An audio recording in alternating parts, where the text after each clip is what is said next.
Avant de vous lire leur message, je voudrais donc, c'est marrant parce que je vais vous dire quelque chose. J'ai pris les messages, il y en a 3, et en ouvrant mon cahier là, et pourtant je l'ai vidé, j'ai mis les 3 feuilles, comme par hasard, je ne sais pas, il a glissé cette feuille. Alors je vais respecter ce qu'il dit, et je vais donc commencer par ça, c'est peut-être quelque part important. C'est un témoignage que j'ai mis dans le livre des témoignages. Il faut savoir que c'est pas facile, une mission comme la mienne. C'est vraiment très difficile devant l'incompréhension humaine et le mental humain, les émotions humaines. C'est vraiment...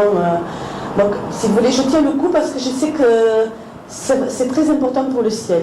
Voilà. Et comme je vous dis, c'est vrai que les adhésions, Internet qui marche très fort, la vente des bouquins, tout ça, ça me permet et les témoignages que j'ai des gens m'aide beaucoup, plus que les réunions. Parce que quand je vois par exemple, bon, comme aujourd'hui, on n'est pas tellement nombreux, sinon vraiment ça me désespérerait quoi, pour eux. Parce que vraiment, je me dis, mais c'est pas possible, on n'y croit pas. Je me dis, c'est pas possible. Parce que moi, je vous dire, qu'il neige, qu'il pleuve, qu'il vente, je serai là. Il faudrait vraiment que la route commune, il n'y a qu'une fois que je ne suis pas pu venir, parce que la route était bloquée. Mais il faut vraiment qu'elle soit bloquée, que je ne vienne pas. Parce que je sais que c'est vrai, parce que je les vois, et parce que je sais que ce qu'ils nous demandent est très important. Donc voilà, donc c'est vrai que c'est pas facile hein, quand même, hein, parce que je vois, bon, ah ben on vient pas parce que il fait beau, on va à la plage. Et c'est tellement important ce que je vais vous dire, tout ce que je vous dis aux réunions ésotériques. Dans les conférences, c'est important. C'est important parce que c'est un enseignement complet. Mais les cours ésotériques vous permettent de comprendre les conférences. C'est un enseignement très insidieux, qui rentre profondément dans votre âme. Vous êtes les premiers à entendre les messages que d'autres attendent. Voyez, je vous assure, j'ai beaucoup de contacts avec des gens extérieurs, comme là j'ai quelqu'un qui est en Arabie Saoudite, qui est une femme qui a commandé les bouquins, et qui me dit que ça l'aide à vivre tout le compliqué de sa vie qui est en guerre, quoi, parce que là-bas c'est pas facile. Et elle m'expliquait que grâce aux livres, depuis qu'elle les a lus, ça lui donne une force extraordinaire et qu'elle est aidée. Moi, je lui ai répondu qu'elle se mette sous leur protection parce qu'elle ne risquera rien. Voilà, vous voyez, c'est tous ces gens qui m'aident beaucoup, qui me donnent le courage d'avoir foi en l'homme. Parce que franchement, des fois, c'est difficile. Alors, voilà ce témoignage que j'avais marqué. Depuis plusieurs jours, de ce mois de mai 2004, la pluie n'arrête pas d'arroser la nature et elle est heureuse, pleine de vie. Comme c'est paradoxal. Pas mon gentil petit être qui se meurt de soif au ciel. Je me souviens avec tendresse de la petite graine que les anges ont déposée dans le jardin du ciel pour qu'il pousse et soit le symbole de l'enseignement d'amour, de paix, de tolérance qu'il me transmettait. Bon, que l'on me croit ou que l'on ne me croit pas, je fais beaucoup de sorties astrales avec eux et je vais souvent dans le monde de lumière. Et dans un des jardins, il y a ce petit être. Alors moi j'ai vu la graine plantée. C'est symbolique, c'est dans le monde de lumière, vous savez, il y a des grands jardins, il ne faut pas croire que c'est, enfin, je sais pas moi, avec que de la lumière et on vole avec des ailes, hein, c'est pas ça, c'est des grands mondes qui sont, la Terre c'est la pâle copie de ces mondes. Ce qu'il y a sur Terre, on le trouve dans ces mondes et c'est immense. Par exemple, un arbre sur Terre, il est dans la matière, donc il subit tout ce qui est lié à la matière, donc l'eau, si ça manque, le froid, toutes ces choses.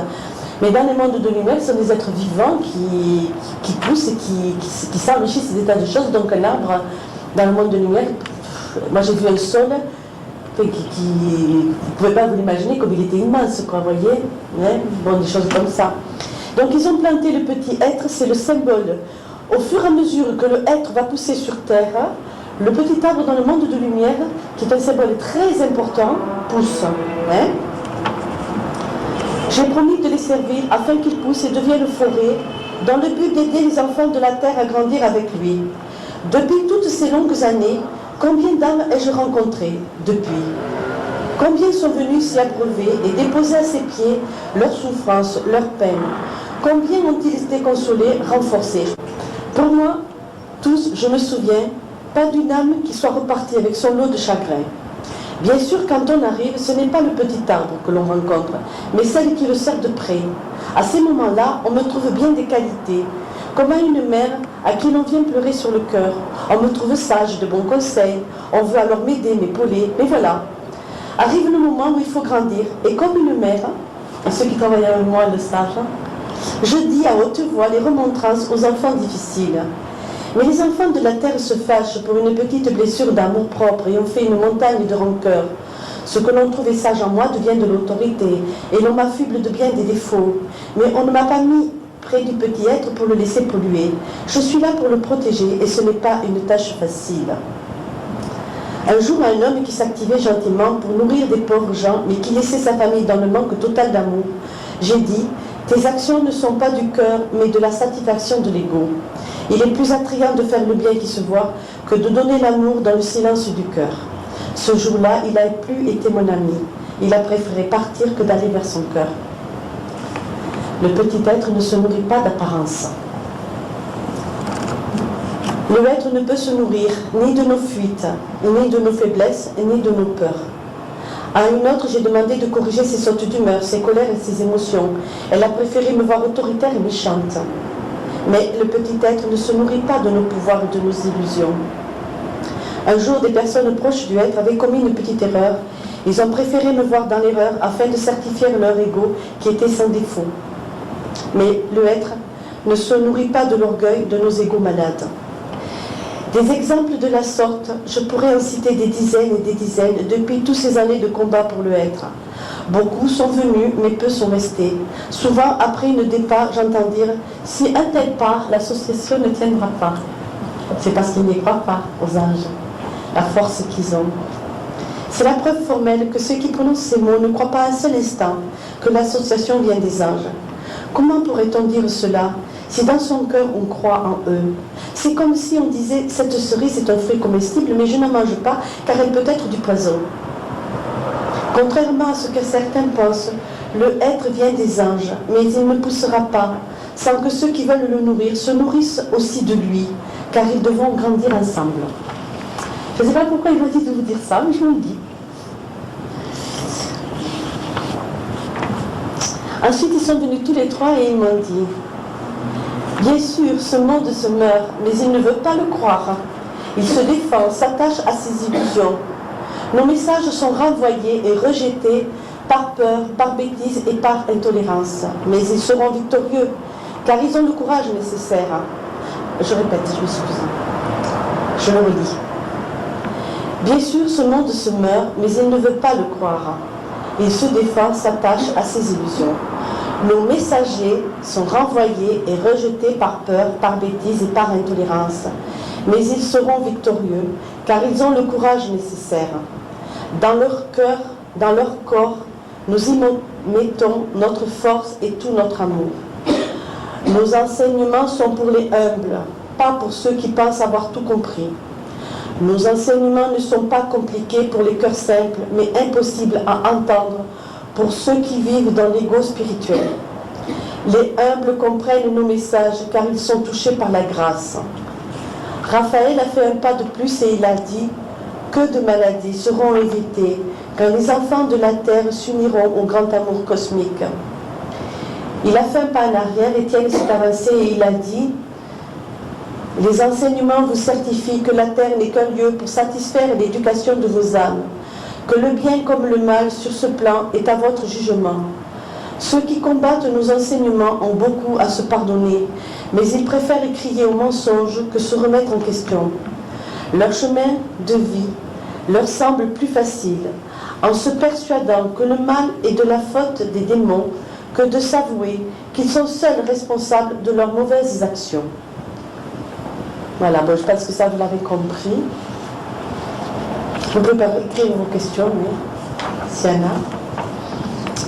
Ah, Raphaël, aujourd'hui, s'est approché de moi et il a dit « Je donne le message d'enseignement pour bien des guérisons. L'amour, c'est quoi pour vous, enfants? Passion, désir, plaisir, possession, bonjour, jalousie, souffrance? Non. Le véritable amour, c'est la joie, la communion, la douceur, la tolérance, le partage. Vos enfants reproduisent vos erreurs. Faire l'amour, pour eux, c'est l'amour véritable. Et ils finissent par souffrir, déçus, tristes, car il leur manque le cœur. Avant de faire l'amour, il faut unir les cœurs. La passion-désir détruit l'amour, car elle rend ce sentiment dur, fragile, violent. On en oublie le cœur. Que veut dire le mot amour? L'amour, ce n'est pas toucher, mais caresser. L'amour, c'est pas brûler, c'est lumineux. Lumineux. L'amour n'est pas soumission ou se soumettre, c'est grandir ensemble. L'amour, ce n'est pas prendre mais donner. L'amour, c'est s'offrir corps et âme à l'autre tendrement. La passion est faite de plaisirs violents mais éphémères. Elle laisse un goût amer et une grande solitude dans l'âme. L'amour à deux remplit la vie. Vous devez comprendre et remercier d'avoir ce don d'amour en vous. Bénissez ceux qui vous entourent et qui vous offrent la possibilité d'expérimenter l'amour qui est en vous. Les cieux ne regardent pas ceux qui vivent le corps, la matière, que pour satisfaire des désirs bas. Les cieux aiment ceux qui vivent le don de l'amour véritable dans l'union, la famille et l'amitié.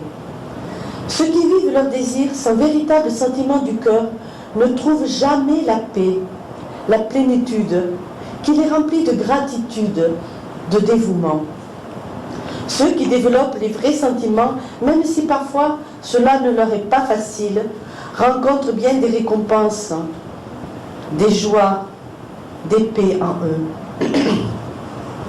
Refusez tous ceux qui font pression sur votre cœur, votre corps, afin de vous empêcher de vivre ce qui est naturel, car cela engendre les maladies de l'âme. Tout déséquilibre mène à la souffrance. Toute religion, tous idéaux qui entraînent les haines raciales ne font pas partie de nous. Toute religion qui refuse la beauté de l'union charnelle désunissent les cœurs et provoquent des malaises secrets. Ils ne sont pas de nous. Beaucoup se proclament saints ou, par bêtise, vous les proclamez saints. Non. Nos regards ne sont pas tournés vers eux, car ils se sont éloignés du tout amour, perdus qu'ils sont dans la matière, le pouvoir, l'eau. Nos regards de tendresse se posent sur ceux qui aiment avec leur âme, leur cœur et leur corps, qui protègent la nature, car ils vivent la nature quotidiennement. Ils sont unis au naturel. La matière n'est plus leur prison. Ils contemplent et comprennent la vie sur terre. Ils se désintéressent des illusions de la matière. Ils sont spirituels. Il a fait une pause, il a dit « Saint je suis, que ceux qui le veulent comprennent, amour pour tous partir ». Alors comme je l'ai reçu aujourd'hui, je ne le connais pas, donc c'est pour ça que j'hésite sur certains mots. Donc je vais vous le relire, hein, parce qu'il est très important ce message. C'était Saint Raphaël, il dit qu'il donne le message d'enseignement pour bien des guérisons. L'amour, c'est quoi pour vous, enfants? Passion, désir, plaisir, possession, jalousie, souffrance? Non. Le véritable amour, c'est la joie, la communion, la douceur, la tolérance, le partage. Et c'est vrai que dans les unions, moi je le vois beaucoup, il y a toujours un qui veut demander à l'autre ce que l'autre n'est pas prêt à lui donner. C'est toujours trop. Et il faut l'équilibre. Mais si chacun pense au bien-être de l'autre, on comprend ce que l'autre veut, vous comprenez? La difficulté, c'est ça. Je t'aime pour moi. Je veux que tu sois à mon image. Je veux que tu sois comme je le désire, comme je le veux. Mais c'est pas ça l'amour à deux. L'amour à deux, c'est attention. Tu ne dois pas jouer sur ce que je suis. Je ne dois pas jouer sur ce que tu es.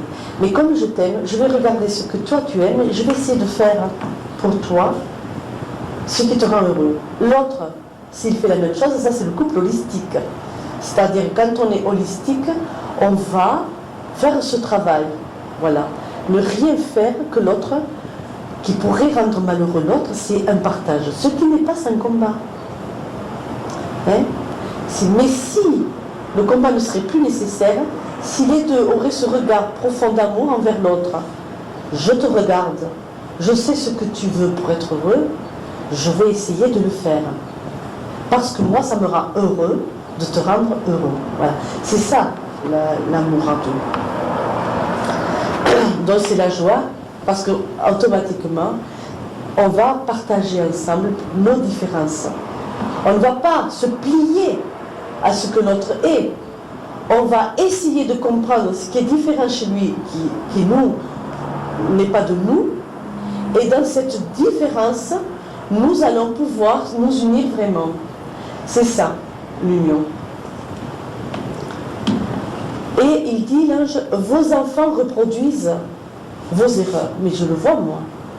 Les enfants actuels, ils ne savent pas ce que c'est. Nous, quand on était gamins, on savait à peu près quand même que... On disait, enfin moi je me souviens, on disait, moi je me marierai, après je ferai l'amour. Mais c'était quand même quelque chose faire l'amour, ça voulait dire union. Ça ne voulait pas dire aimer.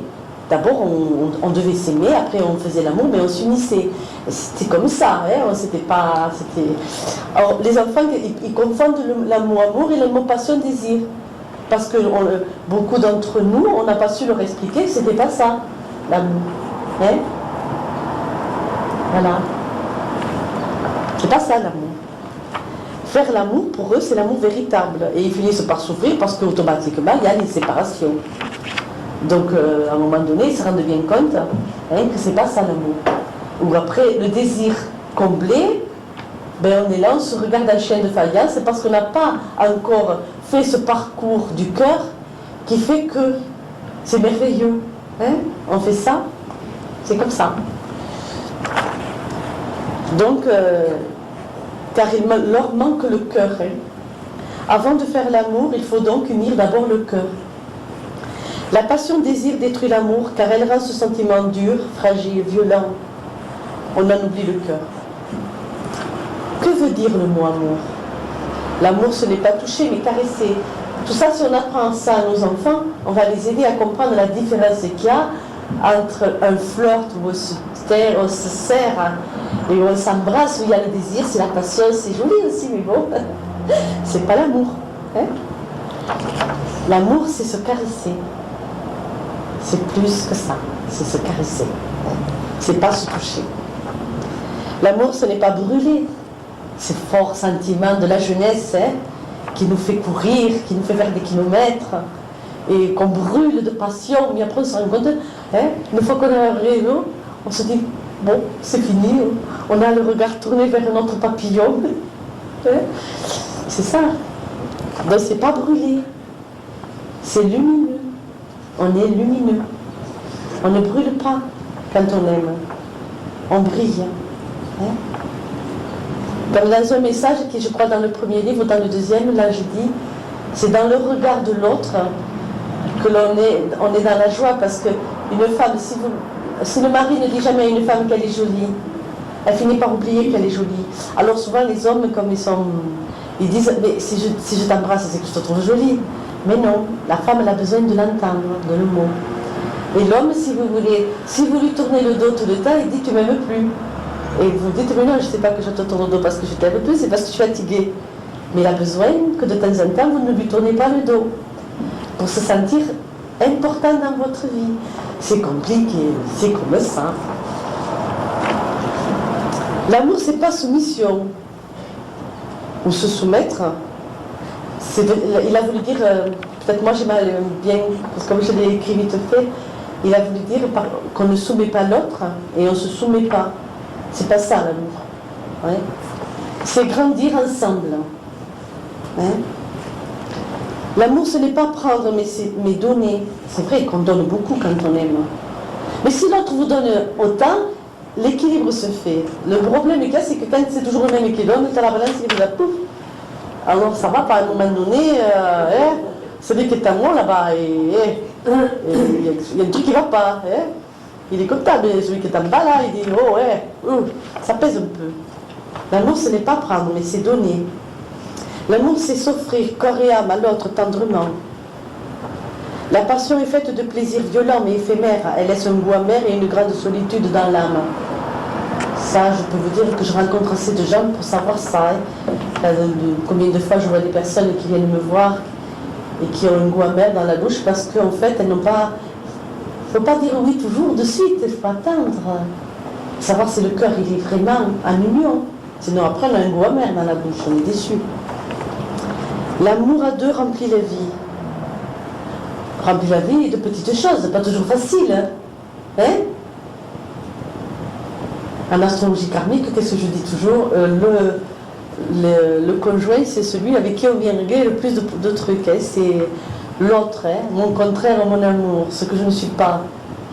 La différence. Vous devez comprendre et remercier d'avoir ce don d'amour en vous. Ce qui veut dire l'ange, c'est qu'on a mis dans l'humain un sentiment plus encore, ce sentiment envers l'autre qui est important. Parce que si vous réussissez l'amour à deux, vous réussissez l'amour avec les autres. Si vous ne réussissez pas l'amour à deux, vous ne réussissez pas l'amour avec les autres. Une personne qui se soumet à son conjoint, ou elle se soumet aux autres, ou alors c'est le contraire, elle veut soumettre les autres pour se venger. Ça, c'est sûr. Une personne qui accepte les colères de l'autre va avoir des colères à l'extérieur. Une personne qui subit va avoir un comportement négatif à l'extérieur. Vous voyez, c'est ça. Quand on est malheureux chez soi, quand on a des colères chez soi, après alors c'est parce qu'on se soumet ailleurs. Vous savez, il y a des gens qui se soumettent au travail ou autre, et après ils viennent, ils prennent des colères à la maison. C'est pas du tout ça. Hein. C'est pas du tout ça. Vous n'êtes pas holistique, vous n'êtes pas spirituel. Non, c'est pas ça. C'est le partage, c'est l'amour qui fait qu'après on comprend les autres et on est avec les autres comme on est chez soi. Hein. Vous comprenez ça? Donc l'ange a dit qu'on devrait remercier d'avoir ce don en nous. Hein. Bénissez ceux qui vous entourent et qui vous offrent la possibilité d'expérimenter l'amour qui est en vous. Par le conjoint, on expérimente donc l'amour, partage à deux. Par les enfants, on expérimente aussi l'amour, mais par la famille, par les amis. C'est ça la terre, on expérimente l'amour divin qui est en nous, dans tout ce que nous faisons.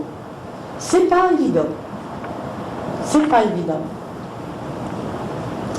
Les cieux ne regardent pas ceux qui vivent le corps, la matière, que pour satisfaire des désirs bas.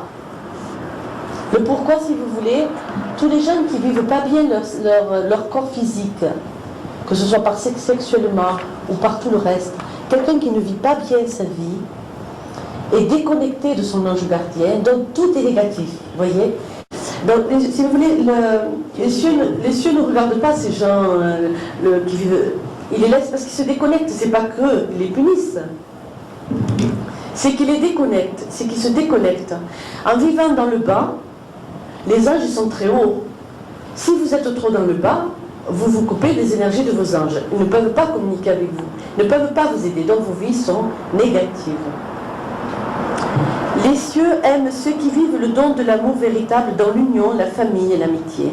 Alors là, vous vous élevez. Et vous remarquerez, d'ailleurs, en général, les gens qui réussissent leur vie, ils marchent droit et la tête haute.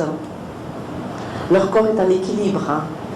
Que ceux qui sont soumis ou qui ne sont pas contents, qui se déconnectent de leur ange, leur tête est lourde et souvent ils baissent la tête. Vous n'avez pas remarqué ça?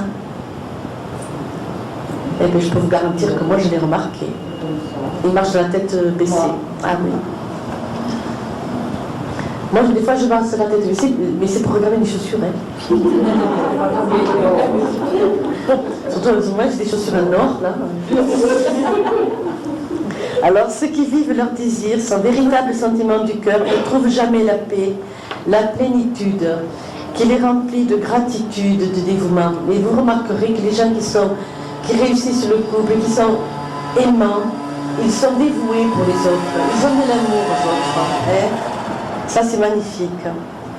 Ceux qui développent les vrais sentiments, même si parfois cela ne leur est pas facile, rencontrent bien des récompenses de joie, de paix en eux. Refusez tout ce qui fait pression sur votre cœur, votre corps, afin de vous empêcher de vivre ce qui est naturel, car cela engendre les maladies de l'âme. Tout déséquilibre mène à la souffrance. Si vous ne vivez pas votre corps dans ce qui est l'amour charnel, avec le cœur, vous êtes en déséquilibre. Vous n'êtes pas dans la nature, ça fait partie de la nature. C'est la nature. Le corps, il parle, il demande. Donc vous êtes à côté de la plaque. Hein? Tout déséquilibre mène à la souffrance. Demandez aux anges ce que vous n'avez pas. Demandez, mais en y croyant. Parce que moi, j'entends souvent autour de moi dire « Ah non, mais moi, je voudrais rencontrer quelqu'un parce que j'en ai marre d'être tout seul ou toute seule. Ah, moi, je demande à mon ange, mais de toute façon, je rencontrerai jamais personne. » Alors là, j'ai là. C'est pas la peine, quoi, vous voyez, donc c'est tout. Ouais. Toute religion, tous idéaux qui entraînent des haines raciales ne font pas partie de nous. Toute religion qui refuse la beauté de l'union charnelle désunissent les cœurs et provoquent des malaises secrets. Ils ne sont pas de nous. Combien, en disant par exemple, vous voyez, quel désastre quand ils ont commencé. Ça a commencé, il m'a expliqué, là je vois, parce que moi je ne suis pas très... Dans l'histoire, je ne connais pas beaucoup. Il m'a parlé beaucoup aujourd'hui de l'Italie, de la byzantine, c'est ça? Byzantine. Mais c'était incroyable ce qu'ils ont fait. Mais pardon? Voilà, de tout ce qui était religieux dans l'époque des Byzantins. Moi j'ai pas retenu tout ça parce que il m'a expliqué qu'après donc Jésus, en 300 et quelques, je sais pas, après Jésus, mais c'était fou ce qu'ils ont fait. Ils ont complètement dénigré Jésus, ils ont fait alors de l'or partout, c'était vraiment de l'or partout, les églises étaient en or. Et alors celui qui était un prêtre roi, c'était comme un dieu, il m'expliquait, il m'a montré des images. Hein.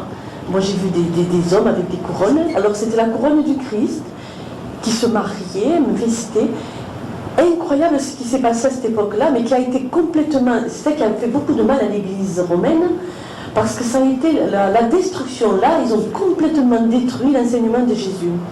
Alors ils ont essayé de récupérer ça dans la Bible, d'essayer de remettre l'enseignement de Jésus dans la Bible, mais bon, beaucoup de savoir extraordinaire de Jésus sont perdus à cette époque-là.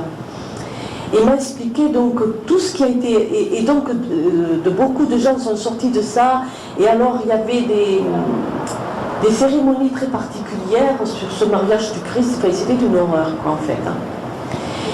Et il m'a expliqué aussi que, donc de là, après il est parti un peu n'importe quoi. Je m'excuse si je cherche dans ma tête ce qu'il m'a dit, parce que ça a été aujourd'hui, c'était très court, bon il y a eu j'ai vu beaucoup de choses. Et il me disait que, après, donc, la femme représentait le péché, parce que la sexualité, le désir des hommes envers les femmes, c'était péché, enfin, il y a eu un truc pas possible. Donc la femme a été considérée comme sans âme, à partir de là, et vraiment considérée comme avoir un acte charnel avec une femme, c'était démoniaque. Et donc, dans le ciel, ils se sont activés pour essayer de réfréner tout ça. Et ça a été très difficile. Voilà.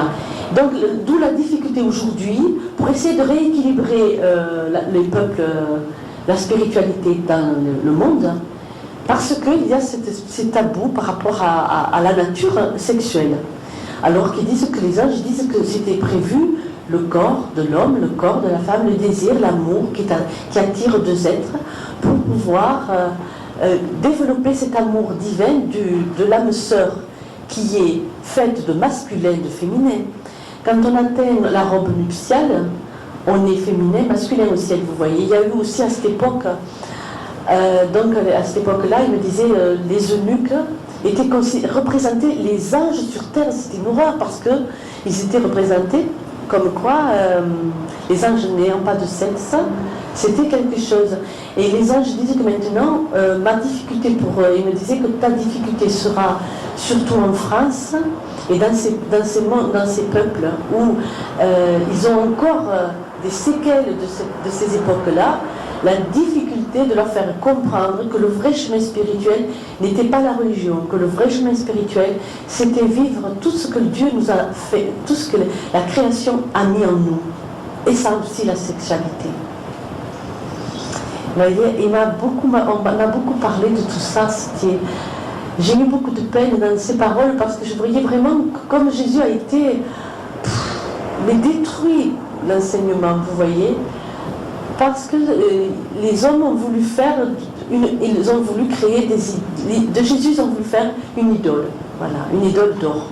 C'était pas ça, le but. Donc toute religion qui refuse la beauté de l'union charnelle désunissent les cœurs et provoquent les manaises secrets et ils ne sont pas de nous. Je me souviens aussi, parce qu'il me dit de vous le dire, qu'il m'a expliqué aussi que les Atlantes, comme ils ont chuté aussi par rapport à ça, que les Atlantes, si vous voulez, les prêtres rois, alors, eux, c'était pareil, ils défloraient de très jeunes personnes, parce que ça faisait partie de l'acte très hautement spirituel, ils s'incorporaient, tous les prêtres rois ont fait ça, les Atlantes au Mexique, dans certaines sectes, et parce qu'il m'expliquait le pourquoi, ma difficulté aujourd'hui dans ce monde où il y a les âmes, aussi où certains prêtres rois se réincarnent et qui créent des sectes, vous savez, où justement ils veulent avoir des relations sexuelles avec les jeunes âmes. Tout ça, c'est banni de Dieu. Hein. Tout ça, ça n'a plus rien à voir avec le monde de lumière. Hein. Donc, vous voyez comme on a du travail à faire sur cette nature hein, qui est retrouvée, l'acte sexuel de la nature, qui est joli quand on aime, qu'on vit à deux.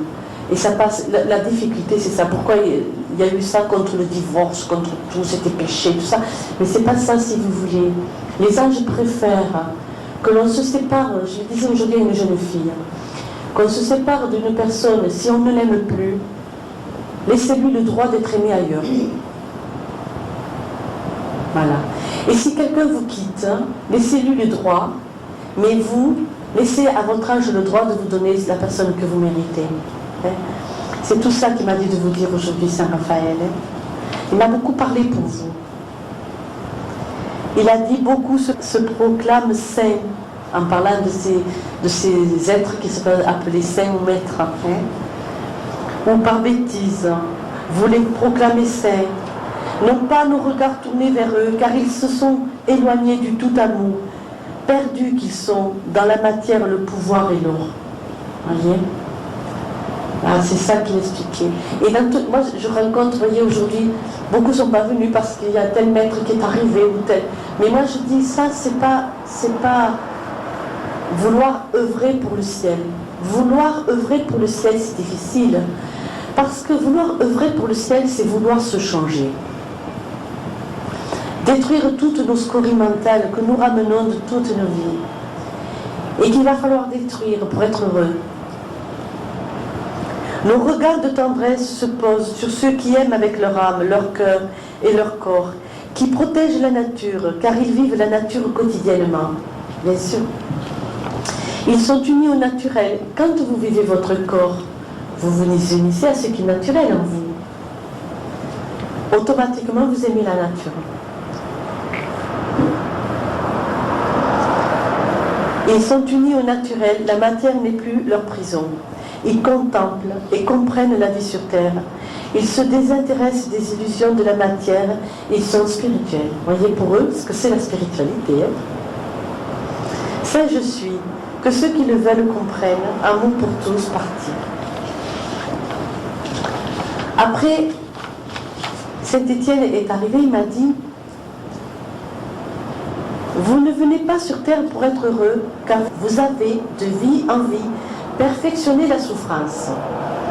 Alors, voilà. Alors il m'expliquait aussi, alors à l'Italie, enfin, à ces époques-là, même en France, je me comprends. Alors, vous voyez, ils ont pris la place de Jésus, ils ont dit, ben nous on remplacera le Christ sur terre, donc ça a été vraiment, c'est parti n'importe comment. Et pour maintenir le peuple à eux, à leur truc, ben, ils disaient, Jésus va se faire sur la croix, ben vous devez souffrir. Mais eux se protégeaient bien, dans leur palais, dans leur opulence, ils étaient bien gras, hein. Moi je les ai vus, ils étaient bien gras, hein. Bien couverts d'or et de... Alors c'était... Mais écoutez, moi j'ai vu des trucs que je ne croyais même pas que ça existait. Hein. Des habits raides qui représentaient l'habit des anges, tout couverts d'or de pierreries, brodés à la main, une horreur. Hein. Alors je vais racholer à l'époque. Et si vous voulez, donc Mais pour le peuple, il leur disait, il faut souffrir. Il faut faire comme je dis, il faut souffrir, il faut que vous souffriez. Alors les gens, les pauvres, ben, quand ils souffraient, ils étaient contents parce qu'ils disaient, ben, Dieu, j'irai au paradis. Et quand ils essayaient, les pauvres, de vivre un peu de bonheur, ils disaient, ah, péché, vous irez en enfer. C'était une horreur, hein. Alors vous mangez un bon gâteau, vous étiez, ça c'est pour moi que je le dis, vous étiez un péché, mais je suis pas un péché, j'ai mangé un gâteau. Et vous aviez ben, des relations d'amour charnel avec votre conjoint, vous allez en enfer, mais eux, bon, ils se permettaient de marier le Christ. Hein. Alors de très jeunes personnes, ils m'ont montré, elles étaient gamines, je vous jure, elles étaient gamines. Elles sortaient tout juste de l'enfance, c'est une horreur, vraiment. À l'époque byzantine ou à l'époque de l'Atlante, les prêtres rois, tous les prêtres rois, hein, ce que je veux dire, c'était très... Mon Dieu, les premiers papes... Ben, c'était les premiers rois, les premiers prêtres rois, c'était ça. Moi, les âges m'ont montré que c'était ça. Hein. Voilà. Bon, c'est pas grave, on s'en fiche, c'est le passé, on va pas... On leur pardonne, hein, on leur pardonne. Nous, on ne veut plus que ce soit ça, c'est tout. Vous ne venez pas sur terre pour être heureux, car vous avez de vie en vie perfectionner la souffrance. Oh, mais on en a peut-être fait partie, hein. On ne veut pas qu'on le juge, hein. Vous avez créé le mal en vous éloignant du bien. Vous avez soufflé de vos énergies divines, les énergies négatives, qui assombrissent le merveilleux qui est en vous. De vos chutes anciennes est née la matière. Vos envies des biens de la terre, vos envies de pouvoir, de plaisir, de richesse, vous enchaînent au mal. Plus vous convoitez les biens terrestres, plus vous alourdissez la matière et plus vous souffrez. Vous revenez aujourd'hui vous servir de la matière pour détruire le mal et perfectionner le merveilleux que vous devez retrouver en vous. Ce n'est pas sans combattre vos énergies négatives. Le pourquoi, si vous voulez, nous allons en astrologie karmique à l'envers du zodiaque spirituel. Le zodiaque spirituel commence par l'ère du poisson, mais nous suivons, là, nous rétrogradons dans la matière. Toutes les âmes qui évoluent vivent déjà une part dans leur carte du ciel du côté du zodiaque céleste. Ça, je l'expliquerai à la conférence sur l'astrologie karmique. En vous débarrassant des désirs illusoires, vous allégez vos corps et entendez le parfait qui est en vous. Dans l'humilité de vos retrouvailles avec le parfait dont vous êtes issus, votre mission est de l'accomplir. Soyez prudents, agissez dans la justice. Écoutez le bon qui est en vous.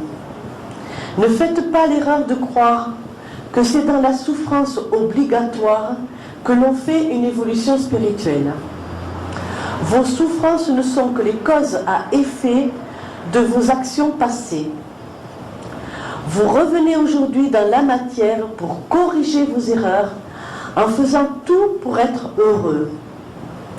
Bien sûr, il faut combattre vos préjugés, vos désirs, émotions, vos ambitions, vos superstitions, vos innombrables illusions qui vous chargent en énergie négative et vous entraînent dans les souffrances. Surtout, jetez dans le feu de la purification l'envie, qui est le vice le plus destructeur de votre monde, car elle mène à tous les actes négatifs. Purifiez vos chemins de vie et d'autres vous suivront. Vous êtes de filiation divine et sur terre vous cherchez Dieu. Vous ne le rencontrez pas dans vos églises, vos temples lourds de vos lois, de vos préjugés, de vos superstitions, de vos interdits. Vous le découvrez en tout, car en tout ce qui vit, dans la nature, il y a son énergie de vie, la même qui se trouve à chacun de vous. Alors arrive le moment où vous détruisez le mal qui est dans votre cœur pour enfin accomplir tout le bien qui s'y trouve. Si vous persistez dans les erreurs de vos vies passées, vous laisserez sur terre vos enfants épris de convoitise, de désir, de plaisir, de méchanceté, de violence. Votre peine sera grande dans les cieux, car vous serez redevables de leur âme. Déversez sur vos enfants les eaux du Verseau, Montrez-leur le merveilleux qui se trouve en tout et en tout. Faites partie des élus que l'or de la terre n'intéresse plus, car ils perçoivent avec joie l'or des cieux, et vous serez les bienheureux annoncés, sur terre et dans les cieux. Voilà, Saint je suis, j'ai donné l'enseignement de délivrance. Je vais le relire, je les relirai tous de toute façon. Saint Étienne a dit, béni je suis et je viens pour vous donner l'enseignement. Vous ne venez pas sur terre pour être heureux, car vous avez de vie en vie perfectionné la souffrance. Parce qu'en pensant faire un chemin spirituel dans la souffrance, vous l'avez créé dans vos anciennes vies, ou en obligeant les autres à souffrir pour pouvoir satisfaire vos désirs religieux, vous avez créé la souffrance. Vous avez créé le mal en vous éloignant du bien. Vous avez soufflé de vos énergies divines, les énergies négatives qui assombrissent le merveilleux qui est en vous. Comme ça, l'ange m'a dit qu'ils comprennent bien, depuis le temps qu'on vous le dit, que rien de mal n'a été créé. Tout le mal qui vit sur terre vient de nous, de tous ceux qui ont créé ce mal. Donc, quand vous avez voulu toutes ces choses, vous avez soufflé, vos énergies sont devenues négatives. Elles ont créé un égrégore puissant sur la planète qui empoisonne notre mental. De vos chutes anciennes est née la matière. Vos envies des biens de la terre, vos envies de pouvoir, de plaisir, de richesse vous enchaînent au mal. Plus vous convoitez les biens terrestres, plus vous alourdissez la matière et plus vous souffrez. Le pourquoi donc aujourd'hui vous êtes lourds, tous on est très lourds, et puis autour de nous on sent bien que ça ne va pas, que tout le monde est très fatigué, très déprimé, très pessimiste. Et je vous demande, de par votre comportement, d'aider tout ce qui vous entoure à alléger leur vibration. Pour vous, pour eux, mais aussi pour les anges, parce que ça aide les anges à transmettre sur Terre tout l'enseignement dans les grandes bibliothèques cosmiques. Vous revenez aujourd'hui vous servir de la matière pour détruire le mal et perfectionner le merveilleux que vous devez retrouver en vous. Ce n'est pas sans combattre vos énergies négatives. La matière a été créée par les énergies négatives, c'est par les énergies de la terre, la matière, parce que vous êtes emprisonnés, parce que nous sommes emprisonnés de ce corps physique, que nous avons la possibilité de développer le merveilleux qui est en nous. C'est par la matière. C'est-à-dire que grâce à la bonté des cieux, ils ont fait de sorte que la matière devienne instrument d'évolution. Voyez, le pourquoi dans nos cartes du ciel, quand nous venons sur Terre, nous avons déjà travaillé pour perfectionner notre savoir. Le pourquoi quand nous venons sur Terre, une grosse partie de notre vie, jusqu'à l'âge de 40-42 ans, beaucoup d'entre nous, après il faut voir certaines cartes différentes, nous n'avons pas ce qu'on peut appeler le libre arbitre. Nous vivons ce que nous devons vivre. Mais c'est nous qui l'avons choisi, nous l'avons déjà préparé. Je donne un exemple, beaucoup de divorces parce que dans nos anciennes vies, nous avons par exemple fait les croisades et abandonné femmes, enfants. Parce que nous avons choisi l'art et nous avons vécu que les plaisirs de l'amour, la beauté du corps charnel, mais que nous n'avons pas développé l'amour du cœur. Et en fait, nous avons donc choisi de subir en début de vie des karmas avec nos partenaires. Mais si vous comprenez bien ce que je vous dis, après l'âge de 40 ans, entre, on va dire, 38 ans, à peu près, ça commence à 38 ans, toutes nos vies changent. Si vous réfléchissez bien, ceux qui ont passé cet âge-là, vous verrez qu'il s'est passé des événements dans vos vies très forts, très importants, qui ont été source d'évolution. Et je vous le souhaite de tout mon cœur.